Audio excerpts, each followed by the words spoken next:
इस बतख की बीवी के अंडे में से बच्चा निकलने वाला है। उनकी टेंशन में बतख ने जमीन को ओंडी कर दिया। तभी उस अंडे में हलचल होने लगती है और एक सफेद रंग का बच्चा निकलता है। मैं बाबा टिल्लू, टिल्लू नाम मेरा बाबा। हेलो पापा, चोर है, बहन का लोड़ा है। अरे साला।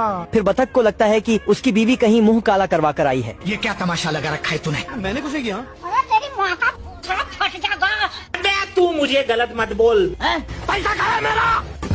अरे बतख की बीवी बतख को एक छांटा मारती है और दोनों में भारी भरकम झगड़ा हो जाता है और दोनों एक दूसरे से कुछ ज्यादा ही नाराज हो जाते हैं। बड़वा। और बतखी अपने बच्चों को लेकर चली जाती है, लेकिन बेचारा सफेद बच्चा अकेला रह जाता है। तो ये भाग कर जाता है और बतखी के पास चला जाता है। चल चल चल। माँ मैं आ गया माँ, सुनो तो माँ मैं आ गया माँ। चोर है, बहन का लोड़ा है। अरे नहीं भाई, तेरी बहन का। कौन है बे तू? लेकिन बतखी बच्चे से भी नाराज थी। ये बच्चा बतखी के पास जाता है, क्या समझते हो तुम अपने आप को? लेकिन इस बार भी बतखी उसे भगा देती है। चोर है, बहन का लोड़ा है। फिर ये बच्चा कुछ सोचता है और खुद को तालाब के पानी में देखता है। चल चल चल चल। तो फिर से वापस आकर देखता है अरे साला। और फिर नॉर्मल बच्चों को देखता है, लेकिन साला मेल नहीं खा रहा था तो दुखी होकर वहाँ से चला जाता है। मैं मरी जाऊंगा भगवान। तभी उसे पीछे से आवाज आती है।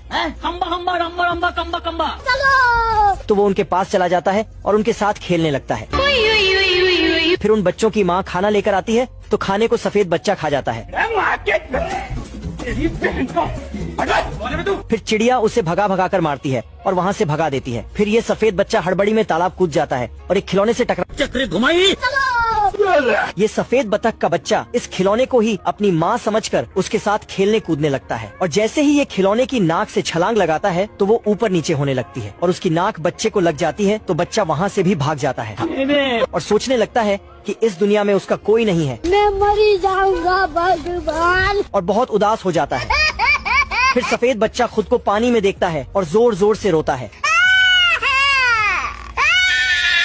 रोने की आवाज सुनकर वहाँ एक हंस अपने बच्चों के साथ आती है और हंस के बच्चे सफेद बच्चे को अपना भाई मान लेते हैं, लेकिन उसे विश्वास नहीं होता तो बच्चे फिर उसे भाई बोलते हैं। तो फिर सफेद बच्चा उन बच्चों के साथ खेलने कूदने लग जाता है। मौसम तो ऐसा लग रहा है दिल गार्डन गार्डन हो रहा है, बहुत मजा आ रहा है यहाँ पे। फिर हंस अपने बच्चों को बुलाती है। हाँ मेरा बेटा आ गया मेरा बेटा, आजा आजा बेटे। सुनो तो माँ। तो फिर सफेद बच्चा दुखी हो जाता है। फिर हंस भी सफेद बच्चे को अपना बेटा मान लेती है। अरे बच्चा है मेरा घुंगरू बाबू।